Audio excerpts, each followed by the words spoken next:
සංවේගයෙන් ලියමි. Doctor කෙනෙක් කියපු කතාවක්. අද මම ස්කෑන් පරීක්ෂණ ලක් කර අවුරුදු 17ක දුවෙක්. රෝහලට ඇවිත් තිබුණේ දින කිහිපයක් පැවති බඩේ කැක්කුම සහ වමන යෑමක් නිසා. රෝහලකදී කාන්තාවගෙන් මූලිකම මුත්‍රා පරීක්ෂණයක් සිදු කරනවා. ගර්භණී බව පරීක්ෂා කිරීමට. අවාසනාවට මේ දුවගේ මුත්‍ර පරීක්ෂණය පොසිටිව්. ඉන්පසු ඇයව ස්කෑන් පරීක්ෂණ යොමු කරන්නේ කලලයක් තිබේද යන්න බලා ගැනීමටයි. ඇයගේ අන්තිම මාසික ඔසප්පීම දින මං ඒ දුවගෙන් ඇහුවා. ඒ අක්‍රමවත් බව ඇය කීවා. ඈත් සමග ඇයගේ ආච්චි පැමිණි සිටියා. ආච්චි අඬා මට කිව්වේ පරීක්ෂණය වැරදි බවත් මෙවැනි දෙයක් කිසිසේත්ම සිදුවිය නොහැකි බවත්.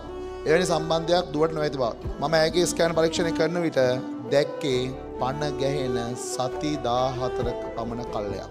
ඒ දරුවා හොඳින් වැඩි හිටියා ඒ කලලේ. ආච්චි ඒ මොහොතේ ඒ බව ඇසූ විට මට කියන්න සිද්ධ වුණා. අනේ නෝනා මොකද්ද මේ කෙල්ල කරගෙන තියෙන්නේ? මම කොහොමද මේකේ අම්මට මේක කියන්නේ? දැන් සිටුේෂන් එක කල්පනා කරන්න. තමුසලාට ඔය ලැබීම් ජර්නල් ගේම් ජර්නල් කාට වඩා නැහැ. තෝගේ ජීවිතේ කෙලවුණොත්.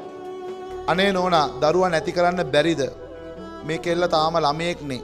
එහෙම මොතේ නම් ඇත්තටම මට කියන්න දෙයක් තිබුණේ නැහැ. අම්මෙක් විදියට දුවෙක් මගේ දුවට මේ දේ වුණත් මටත් එහෙම හිතේවි. ආච්චි කෝල් එකක් ගන්න එළියට ගියපු වෙලාවේ දුව මට කතා කරා. ડોක්ටර් මම ලබන අවුරුදු A level කරනවා. මේ බබාව නැති කරන්න පුළුවන්ද?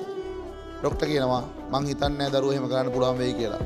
ලංකාවේ ඇබෝෂන් තහනම්. අනේ ડોක්ටර් මම එකපාරයි මගේ බොයිෆ්‍රෙන්ඩ් එක්ක එහෙම හිටියේ. එහෙම දෙයක් වෙයි කියලා හිතුවේ නැහැ. මම මොකද්ද කරන්නේ? පුතේ ආදරේ නමින් සෙක්ස් ඉස්සරහට ගත්තොත් පොඩි වෙලාවක විනාඩි කිහිපයක සතුටක් වෙනුවෙන් හිතන්න ඒ ළමයාගේ පවුලේ සිටුේෂන් එක දැන් හිතන්න. තමුන්ට ඔහොම දෙයක් වුණා නම් මේ දූලට මං කියන්නේ. තමුන්ට ඔහොම දෙයක් වුණා නම් දැන් කල්පනා කරලා බලන්න ගෙදර ගිහලා කොහොමද කියන්නේ? ඉතින් මං මින් එහාට මොනවා කියන්නද? වරදක් වෙන්න එක මොහොතක් ඇති අහගන්න. මවත් චූටි දරුවෙක්. අවුරුදු 17 ළමයෙක්, පියත් ළමයෙක්. ඇගේ අනාගතේ මොකක් වෙවිද? ඇය දරුවා බිහි කිරීමට තීරණය කළොත් ඇයට වසරක් පමණ අධ්‍යාපන කටයුතු වලින් ඉවත් වීමට සිදු වෙනු ඇත. එය ඇයගේ අනාගතේ බලපානු ඇත. ඇය දරුවා අනාථ නිවාසයකට යොමු කරොත්, ඒ පොදින් දරුවා අනාථ නිවාසයට යොමු කරොත්, නූපන් දරුවා මවක් පියෙක් නැති අසරණෙක් වෙන ලෙස හැදෙනු ඇත.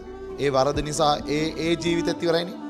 ඔවුන් විවාහ වී දරුවා හදා ගැනීමට තීරණය කළහොත් ලාබාල පියෙකු මවෙකු ලෙස ආර්ථික මානසික ගැටලුවට මුහුණ දෙනු ඇත. ડિප්‍රෙෂන්, සූසයිඩ් වැනි තත්ත්වයන්ට බොහෝ විට ගොදුරු වන්නේ මෙවැනි අත්දැකීම් නොමැති ලාබාල පරපුරයි. ඒ පියාට අධ්‍යාපන සුඛවන් නොමැති බැවින් බිරිඳක් හා දරුවක් පෝෂණය කිරීමට පුළුවන් වෙයිද? පටලවා ගන්න එපා. ලව් ඇන්ඩ් සෙක්ස් කියන්නේ දෙකක්. ලව් කියන්නේ කෙයාරින්. ඔයාට ඇත්තටම ආදරයක් නම් තියෙන්නේ පුතා තියෙන්නේ කෙයාරින්. සෙක්ස් කියන්නේ අන්තිම අවස්ථාව. ස්වභාව ධර්මයෙන් වර්ගයා බෝ කරන්න දීපු දෙයක් මිසක් ආදරයයි සෙක්ස් මේ පටලවා ගන්න එපා. පිරිහෙන සමාජයක මේ දේවල් බොහොම සාධාරණීකරණය කරනවා.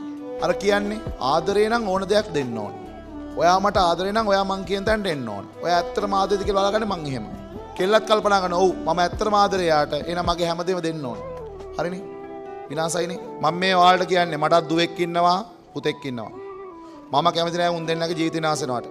අන්න ඒ වගේ මම උඹලත් කියන්නේ මේ දූලට පුතාලට කියන්නේ එයි සෙක්ස් කියන්නේ බොහොම ලස්සන සුන්දර දෙයක්. ඒක කුතුහලයක් එක්ක තියාගන්න. මේ කුතුහලෙත් එක්ක ඔයාට දැන් තියෙන කුතුහලෙත් එක්ක තියාගන්න. ඔයාගේ මංගල රාත්‍රිය සුන්දර වෙන්නේ ඒ කුතුහලෙත් එක්ක.